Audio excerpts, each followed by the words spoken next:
कोई भी सपना साकार करने के लिए सबसे जरूरी है सही कोच का होना।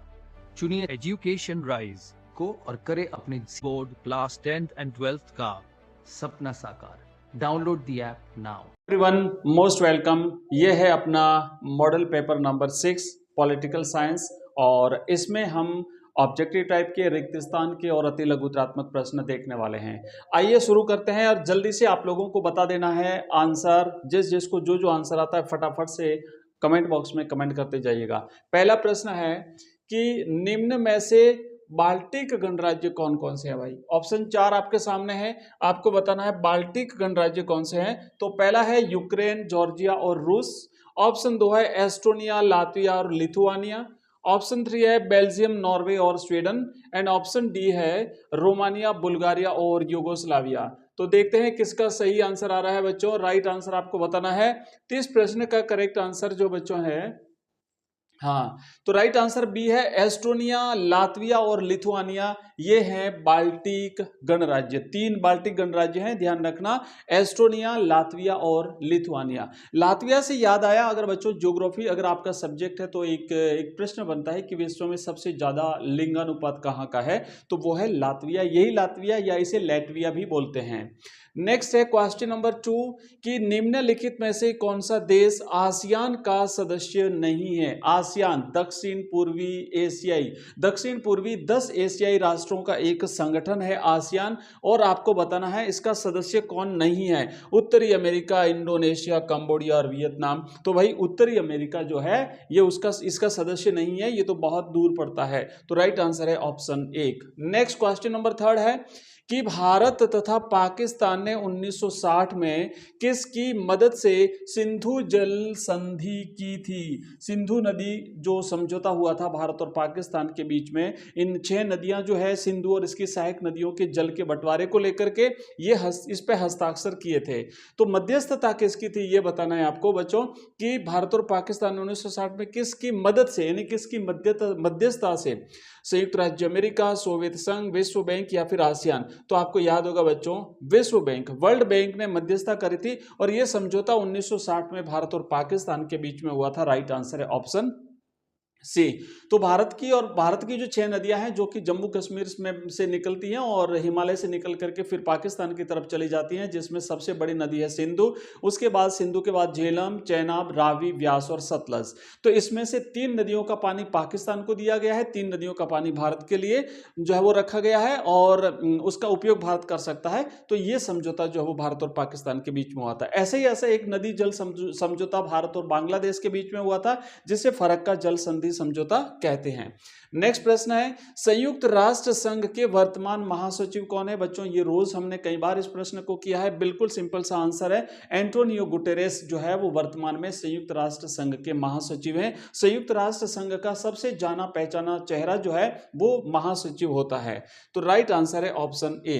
नेक्स्ट क्वेश्चन है बच्चों 5वां कि दुनिया में सबसे ज्यादा सशस्त्र संघर्ष कहां होते हैं। सबसे ज्यादा आपसी संघर्ष जो है वो कहां होते हैं। कुवैत में होते हैं, अफ्रीका के सहारा मरुस्थल के दक्षिणवर्ती देशों में होते हैं, या फिर पूर्वी तिमोर के इंडोनेशिया में होते हैं, या उत्तरी गोलार्ध के देशों में होते हैं। तो बच्चों अफ्रीका का जो सहारा मरुस्थल है उसके दक्षिणवर्ती जो देश है निचले हिस्से में, उन देशों में सबसे ज्यादा सशस्त्र संघर्ष जो होते हैं।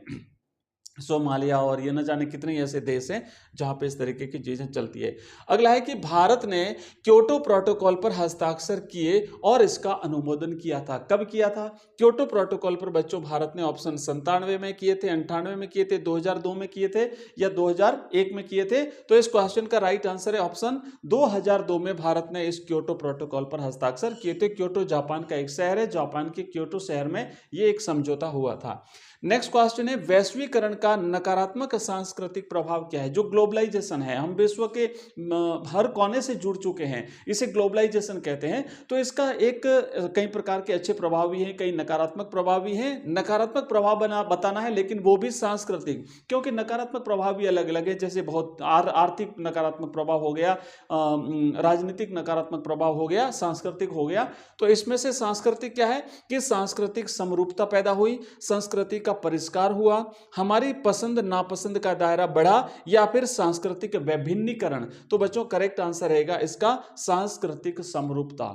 अगला क्वेश्चन नेक्स्ट है कि गुट निरपेक्ष आंदोलन के प्रणेता कौन हैं। जब वर्ल्ड दो भागों में, विश्व दो भागों में, दो गुटों में बटा हुआ था, उसी दौरान एक तीसरा एक प्रकार का एक ऐसा एक मंच तैयार हुआ था जिसे हम गुट निरपेक्ष के नाम से जानते हैं। तो ऑप्शन एक है कि पंडित नेहरू, नासिर और मार्शल टीटो या उपर्युक्त सभी। तो बच्चों ये उपर्युक्त सभी जो है नेता, इन्होंने मिलकर के, और इनके अलावा दो और थे, टोटल 5 जो राष्ट्र थे उनके राष्ट्रीय अध्यक्षों ने मिलकर के गुट निरपेक्ष आंदोलन शुरू किया था। इनका उद्देश्य था बिना किसी गुट में सम्मिलित हुए अपनी स्वतंत्र विदेश नीति अपनाना।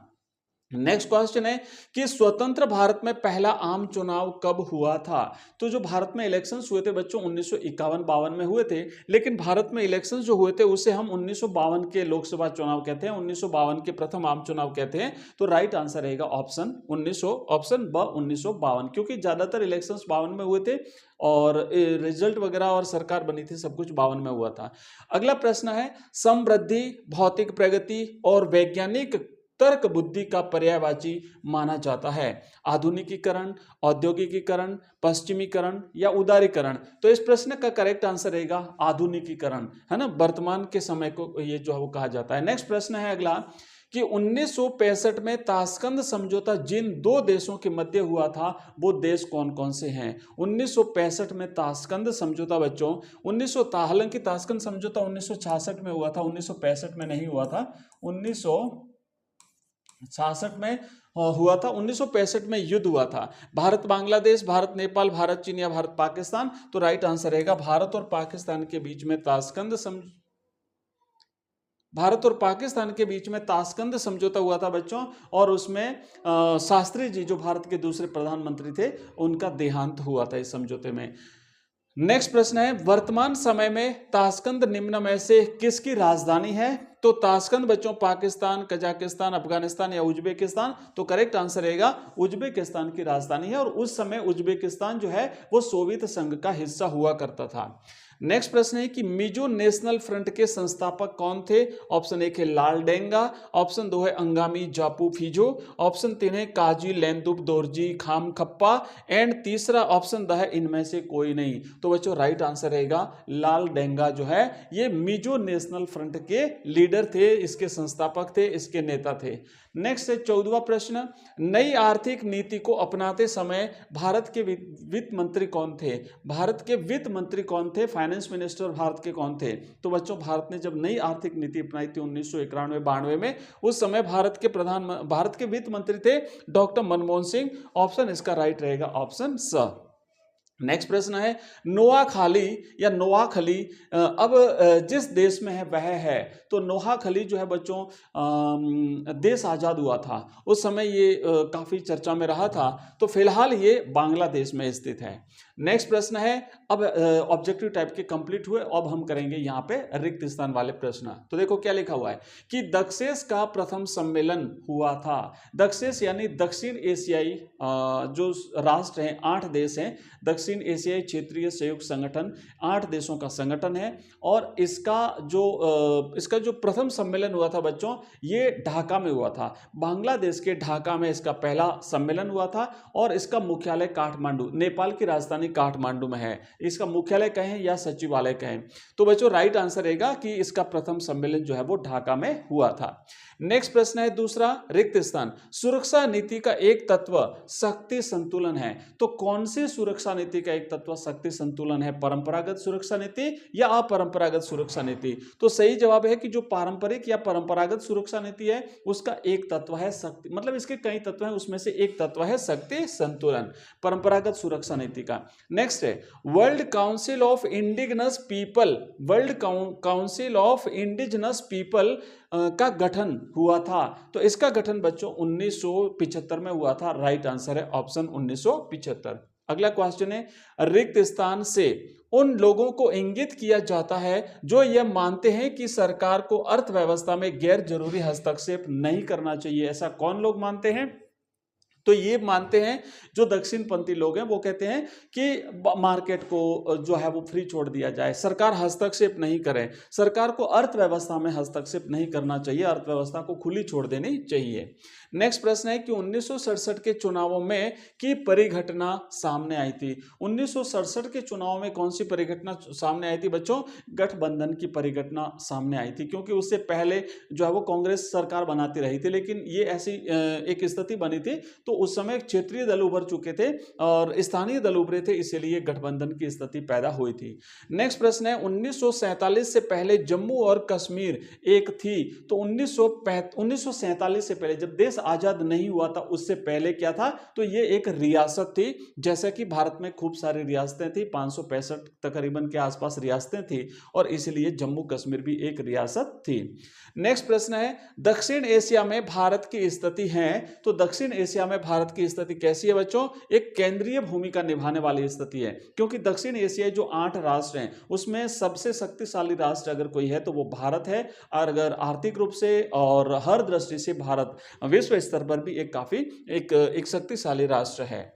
नेक्स्ट प्रश्न, अब ये तो हो गए हमारे पूरे। तो अब देखो हमने ऑब्जेक्टिव कर दिए और इसके साथ साथ हमने रिक्त स्थान वाले प्रश्न कर दिए, और अब हम करेंगे अति लघुत्रात्मक प्रश्न। ठीक है, अति लघुत्रात्मक प्रश्न भी हम कर लेते हैं कि सोवियत संघ के विघटन का अंतिम और सर्वाधिक तात्कालिक कारण कौन सा था? याद होगा 1985 में जब मिखाइल गोर्बाचेव सोवियत संघ के राष्ट्रपति बनते हैं, तो वो क्या करते हैं कि देश में कई प्रकार के सुधारों की नीति जो है वो शुरू करते हैं, कई प्रकार के सुधार करते हैं, और इसी के तहत सोवियत संघ के विघटन का अंतिम और सर्वाधिक तात्कालिक कारण रहा था जो बाल्टिक गणराज्य थे, जो यूक्रेन, जॉर्जिया और रूस जैसे विभिन्न गणराज्य थे, उसमें राष्ट्रीयता और संप्रभुता का उभार हुआ था। और ये उभार होने का कारण ही था गोर्बाचोव की नीतियां, क्योंकि उन्होंने जो सुधार की नीतियां अपनाई थी उसका कारण था। नेक्स्ट प्रश्न है साफ्टा का पूरा नाम लिखिए। आपको याद होगा दक्षिण एशियाई जो 8 राष्ट्र है, इन्होंने मिलकर के व्यापार के लिए